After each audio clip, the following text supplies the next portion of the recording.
Imagine a day where children are guided and nurtured in a way that honors their unique humanness. A day where, instead of being expected to change in order to fit in, children can be met right where they're at. Welcome to Where They're Planted, a podcast for parents and care providers of unique children. Caring for a child with a developmental, emotional, or behavior challenge, a neurodiverse brain, or difficult early life experiences can be confusing and exhausting. On this podcast, we'll help your child flourish and strengthen their roots by helping you not only understand them, but also gain the skills to help them bloom where they're planted. We'll use brain science, nervous system tools, collaborative strategy sessions, and a deep understanding of the developmental process to create a fertile environment around your child in order to nurture their growth. I am your host, Jen Bluske, an occupational therapist with over 25 years of experience and a parent coach. My most closely held title, however, is that of a single mom of 2 thriving adopted kids, so I have walked this walk. I am truly excited to share, teach, and dive into these important topics on each episode. Welcome back to Where They're Planted. We're excited today to talk about the interplay of regulation and relationship to support emotional skills. We know that we want to raise children who have empathy, solid coping mechanisms, and can handle life's ups and downs. But the road through childhood to get there is often bumpy. This is even more apparent in today's world where families are busier than ever. There's a lack of village around parents in their vital role of parenting, and there's so much information coming in from our environment, from social media, and our fast and hurried interactions with others. We know that there is an epidemic of mental health diagnoses for children in today's world. In this podcast, we will take a look at some unique ways of supporting children who are struggling with emotional dysregulation, dysfunctional coping skills, or difficulty just actively engaging in their environment through the relationship and nervous system. I'm excited to have this conversation today with Sarah Dimick, one of my trusted colleagues and friends. Sarah graduated from UW-Madison with a degree in psychology and then attended UW-Milwaukee, where she received her master's degree in educational psychology. She has 20 years of experience working in schools, providing psychoeducation and mental health services for kids ranging from age 3 to 13 years. Sarah is also a certified children's, adult, and senior yoga teacher, and is passionate about using movement for regulating mind and body. At Children's Therapy Network, Sarah is one of our parent coaches, and it's exciting to work in collaboration with Sarah between OT and parent coaching around this topic. Sarah is the mom of 3 children and has personal experience with challenges and joys of parenting around issues related to adoption, anxiety, and ADHD. She believes parents can support each other in this journey and is thrilled to be working with families in creating a safe, healthy, and calm home. Welcome, Sarah. Thank you. So I think I want to start today by just asking the question in this podcast, we're talking about just unique kids who just sort of aren't sometimes fitting the mold that we maybe expect. And for our kids who are maybe struggling with some emotional dysregulation or difficult coping strategies, let's start by just talking about the integration of relationship and how we think through that in kids' development. Yeah, I think this sort of came alive for me in my work in schools, as I would often work with kids in isolation in my office. And sure, we might be able to teach a skill, but could that child translate that or generalize that out into either the school setting or something at home? And sort of brought to light this idea that the relationship is the most important piece of that. And does the child feel connected and safe? And from there, they're able to learn new skills or learn how to regulate, or they become more aware and integrated in their own bodies of what it is that's helpful for them. I think about this in our practice all of the time. I want to think about an example of maybe a skill that we can teach a child, right? I mean, kids are smart, that we can teach a child, and how when we think of integration, how that makes it even more powerful. Yeah, well, I think what we hear a lot is, my kid is overwhelmed and it comes out as anger. Right. And really, maybe what's underneath that is this anxiety or this threat or not feeling safe. And so the example might be me trying to help the kid figure out what's going on in your body that lets you know that you're anxious. And that's just a hard skill for kids in general. But I think also if kids aren't feeling really safe and grounded and connected, even harder to access. Well, and we know developmentally, we know kids aren't sort of thinking back on themselves, or they don't have that ability to self reflect in that way until at least the developmental age of 7 to 9, at least. At least, yes. At least. And it really isn't on until about 25. Yep. And so when we think about, giving kids coping strategies, those are incredibly important. But then you're right, the idea of how is it going to even be initiated if they're not, reflecting back into themselves. The example I always think of is our kids who might be, sort of labeled depressed, have a label of depression or anxiety, and just are really struggling to get out the door to school in the morning. And, as an occupational therapist, I think about, okay, what are all of the things that I can implement for this kid to support them, to get out the door? Let's set an alarm. Let's put the alarm across the room. Let's, make sure you have good sleep hygiene. Let's think about, what you're going to do right when you wake up. Are you going to get a sour drink or whatever it could be? But then I think about the thought patterns, like, why are you upset about school? And why are you feeling sad about school? And those are all real and important. But I think about the actual act of the child getting up in the morning is going to need some sort of relational partner, sort of like fire the strategies off, or to be a partner in the application or the practice of the coping skills. Yeah. Oh, absolutely. I think in our busy world, parents sort of want for our kids to be independent in all of these things. And it just doesn't happen yet, right? I'm still helping my 17-year-old get up in the morning because that's where he is. And I can do that in a way that keeps us connected and we're still in relationship and feeling safe. Or I can do it in a way that's like, I'm anxious. I got to get out the door. You got to get up. And so I tell parents all the time, we're just planting the seeds, right? So we may not have the skill yet, but we're planting the seeds, and we're going to continue to model what this looks like to be in relationship and what it looks like to use coping skills, knowing that kids have a long time to get there. They do. And I think what you just said with modeling is so powerful. I think the idea of talking about modeling, again, like I said in the intro, we live in a really tricky world right now. Yeah. There's just a lot going on. There's a lot in our environment. The idea of modeling coping skills, modeling regulation, modeling connection. I want to talk about that a little bit. What are you seeing as the power of modeling?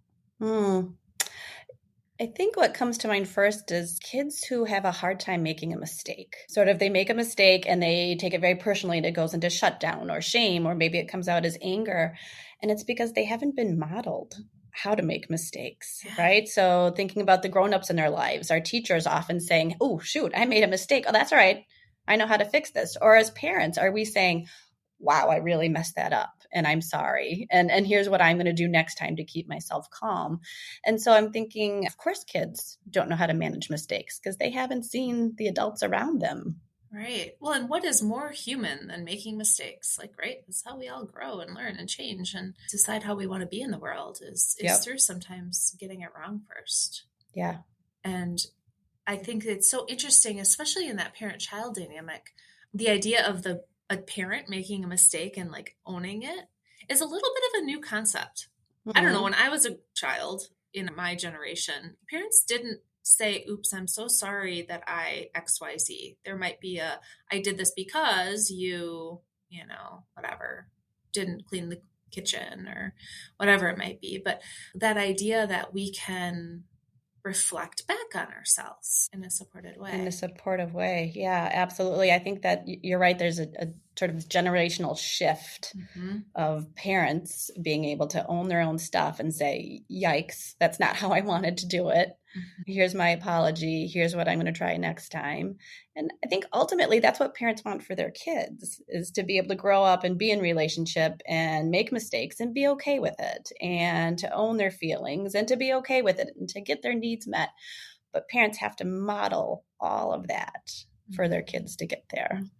Even if our kids are sometimes squirreling around us and don't maybe sometimes look like they're paying any attention to any of it. Yeah. So in this idea of how we're maybe supporting some of this mental health crises. Obviously mental health therapy is one, but how else we can sort of circle around some of our kids who are, have some of these labels. I want to delve into the interplay between nervous system actually and some of the more mental healthy diagnoses. I don't know that we have answers. I don't know that the research is out yet, right? So I'm just going to give that caveat. I'm just wanting to talk about what we're seeing in our practice with nervous system. Yeah. I mean, I think, my 20 years as a school psych, it was all very cognitive and sort of what's happening up here, changing thoughts, changing beliefs, but not so much about what's happening in the body. I feel like our research in trauma is sort of allowing us to think about like how stress and trauma lives in the body, how mental health might show up in our bodies. And so the idea that we can find body-based interventions for a lot of the mental health diagnoses that we're seeing is really fascinating to me. And the interplay between brain and body, and then the interplay between brain and relationship and what's happening there. This stuff makes me just so excited, and I could talk about it forever as an OT, because I've been doing nervous system work for my entire career. And when, again, you look at development, in this podcast, I'm always going back to development. But when you look at development, kids under, again, about the age of 7 are really learning to trust their bodies. They're learning that their body can do what it needs to do and that it'll give them the information it needs in order to adjust or act or, make a more cognitive based decision.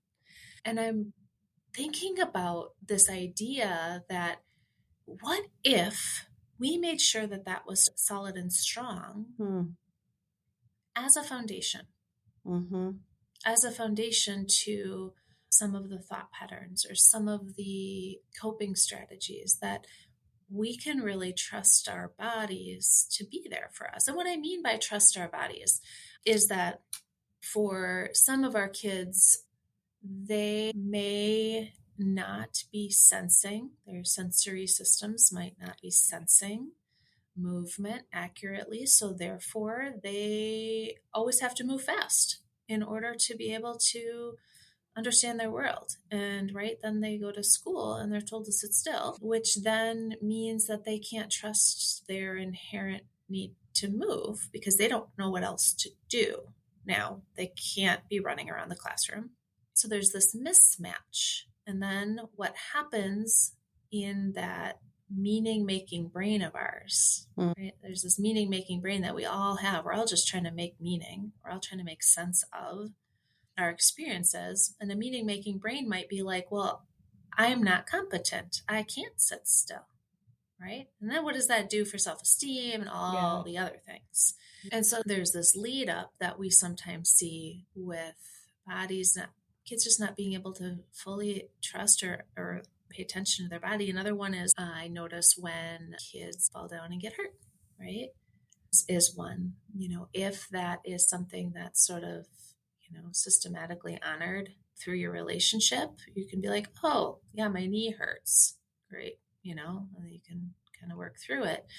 But if for whatever reason it hasn't been able to be systematically honored, kids sometimes might learn like we just don't pay attention to those things because what's the point? Right? And so I think that there's just so much power to cueing into the body. And it's been so fun in the last, I don't know, is it 4 or 5 years to hear like more somatic based work being talked about in the world. And, from an OT lens, somatic based work is what I've been focusing on. And it doesn't mean we're just talking about the body. It means we're actually moving the body, or the body is actually experiencing something. And so that is one of the unique ways that I like to think about some of these, challenges with getting through these ups and downs with some of our kids.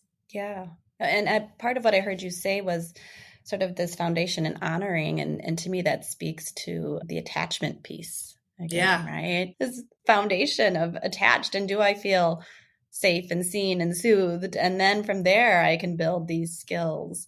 But again, that comes back to relationship, right? And how if we're feeling connected and in relationship, we build that foundation and then we're able to grow these other skills. Yeah. And within our attachment systems, and we have a previous episode around attachment with Meredith, it really helps us know that we are ourselves, right? We are our own, eventually, if you have a strong attachment system, we are autonomous actors on our world, right? Which is kind of interesting because it starts with, I can rely on you to take care of all my needs for me. But if it goes well, it gets us to, I'm an autonomous actor in my world. Yeah. And it's funny because when I talk to parents about attachment, we all want our kids to grow up to be independent, right? We want our kids to fly and be independent. And, my kids are right at the cusp of flying. Well, yours are too. It's like, oh, they're actually going to leave the nest. Huh. Like, wow. Are we ready? Ready? Do we want this? Like, what's happening here? But that is sort of the goal of launching adults. And how that starts is by being quite connected with your primary caregiver. Yes. Back to the attachment. Back to attachment. And also back to integration, sort of where we started. So Dan Siegel would say that this is the work of all humans, right? Is like to integrate these pieces of attachment and connection and build that foundation. So then I can integrate myself as a whole separate person. So a thought that just popped up for me is when we're thinking about our kids, people who might be listening either with a diagnosis or without, but, are really struggling with some challenging coping strategies. We're seeing kids come in, doing all sorts of stuff right now that isn't functional, right, for their lives and is often unsafe. Yep. Or kids who are really deeply sort of in a hole of, I can only be on my screen and I can't do anything else in my life. That's just where they're at. As we talk through some of these pieces of integration and what comes at the foundations, what are other ideas in addition to sort of talking about our beliefs and our thoughts and our emotions, where do parents go? Where do parents start if they want to dig a little deeper in this idea of integration? Good question. I think OT is a great place to start, to sort of understanding your child's unique profile. I think that's part of it. And then I'm wondering if there's also a piece for the parents to do their own work. Yeah, about what skills do I need? What does this look like for me? How can I best support? And then I think there's the relationship piece, right? So what does it mean when we're together? What are our energies? What's the dynamic at play? Well, and to be honest, do I like my child? And that's a hard question. That's a hard question to pose, but that's real. It's real. It's real. When you've really been through it with your kiddo and, being in their space means you might get a meltdown for 20, 30 minutes. How do you find joy and connection again with your child, which then tips off all of the yummy attachment stuff? Yeah. And all of the yummy relationship stuff and the seen and soothe stuff that we talk about is how do we find joy with them again? Yeah. It's interesting because, I'll talk about this relationship strategy first. One of the strategies I've been giving my parents of teenagers, who come in and they're like, I don't know, we don't do anything together. Like I kind of hand them food and quietly walk away because it's just too much, right? This sounds silly, but I'm having parents join their kids in their video games. Like, right, where can we start? Like, where can we start to find shared joy? And sometimes that's joining our child's world just a little bit. Yep.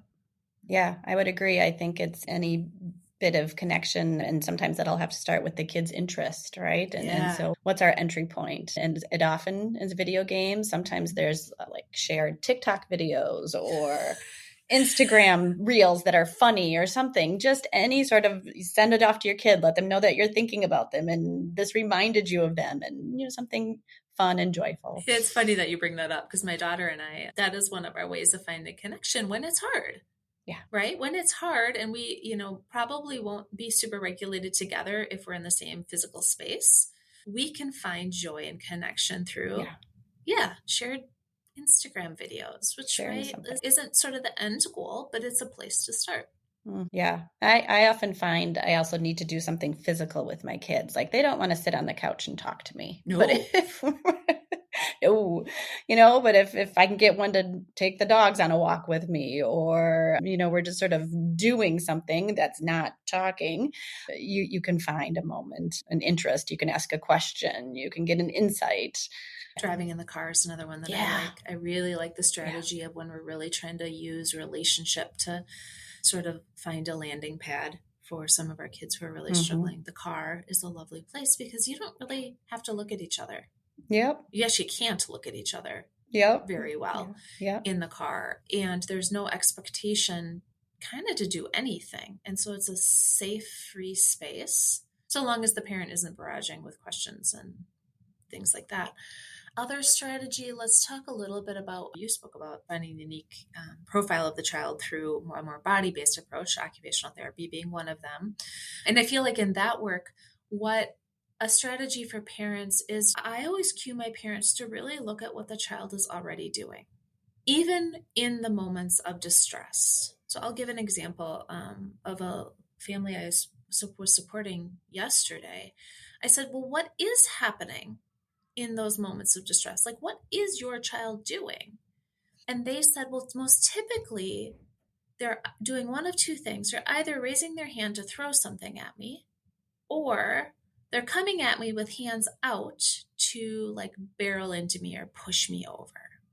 And I was able to talk through the body-based sensations that are probably happening for that child. Now, this was a young child, so they were like not even developmentally at the place where they're able to really cognitively think that through. Sure. Yep. And so we started there.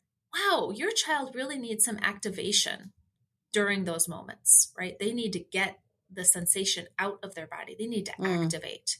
And so by telling them to stop activating, we need them to be safe, but they need to activate. So what else can we do to activate? So we came up with a couple of playful games where they could get in the middle of it and sort of, adapt a little bit while still helping the child learn to honor the internal sensation that's happening. Yeah. Yeah. And I love that. And kudos to that parent for being able to be curious and take a step back from the behavior, because that's hard, but that's how we get to it, right? Is really being curious. And what's our best guess about our kids' internal experience? Right. What are they already showing us? Because their bodies, their words might be saying things and they might be doing things that, really are not adaptive, but their bodies are doing something in an attempt to create homeostasis, always. Yeah. And so, like, how can we help the body learn another way to create homeostasis for itself in those moments? And I think that that's so powerful when you're, as a parent who's listening, what is their body already telling them? Body doesn't lie, right? The body doesn't lie. It tells you information all the time if we just listen. Yeah. And then the other strategy that you had mentioned, Sarah, is parents doing some of their own work. Something parents could think about, this week. What are some take-homes? What does that mean? Like, your child is really challenging, or they're struggling with anxiety, depression, challenging coping mechanism. What does doing your own work as a parent mean? Yeah, so I see so many of our parents with kids who maybe have a label or a diagnosis have really done a lot of work about, what are my child's sensory needs? What are their triggers? What do I need to be on the lookout for? What are calming strategies? And then we forget that all applies to us as parents as well. Right. We're often rightfully so for a lot of parents. They're on hyper alert for safety for their child. Yes. Yeah. Yes, absolutely. And so, yes, we need to do all of that work, and we need to establish safety. And I think there's this piece of like, what are my sensory needs? And I'm actually, I'm struggling in this relationship right now because I'm not doing my own self-care. Like, I am empty. I have given everything. And so this is challenging. So what are my sensory needs right now? What are my internal beliefs that I can challenge? What are, what's a way that I can move and get my own release? Our kids need to release. So do we. Yeah. And this isn't, I've said this a few times over the different podcasts. This isn't bubble baths and massages. Right. Nobody's got time for that. Right. This is, again, tuning in to like, I really like the sense of touch. And so I'm going to, wear super soft clothes. Mm-hmm. Right? Mm-hmm. As a little comfort. Or I really, really appreciate nature. So I'm going to take my work phone call outside. Yeah. Get some sunshine. I need 5 minutes of quiet. So I'm going to get up 5 minutes earlier in the morning where the house is quiet. Yeah, and you've got littles. I don't know about any of y'all little parents, but I used to hide in the bathroom. Right? It's like closets, bathrooms. Closets, bathrooms. One place you could be like, I'll be back in 5 minutes. Those are the little things. And I like how you talked about beliefs. I think that asking yourself as a parent, like, is this important to me right now? Maybe yes, but maybe no. Yeah. Yeah. What's my goal right now? What is the goal right in this moment? I think is useful as well from a strategy perspective to just really, again, tune into, are we responding or are we finding important what we actually think is important? And again, that's not us to tell you, that's you to tell yourself as a parent. Is this really important right now? Yeah, for your child, absolutely. For yourself, absolutely. And for your relationship. So I think we're going to leave it there today. I feel like we started a conversation that needs so much more digging and researching and sitting with. And I'm excited to continue to do that with families in our work with parent coaching and OT and collaborating with mental health therapists and just really digging a little bit deeper. And so hopefully today's podcast helped raise some questions for parents out there. So thank you so much for joining today, Sarah. It's nice to have you. Thank you. All right. Bye-bye.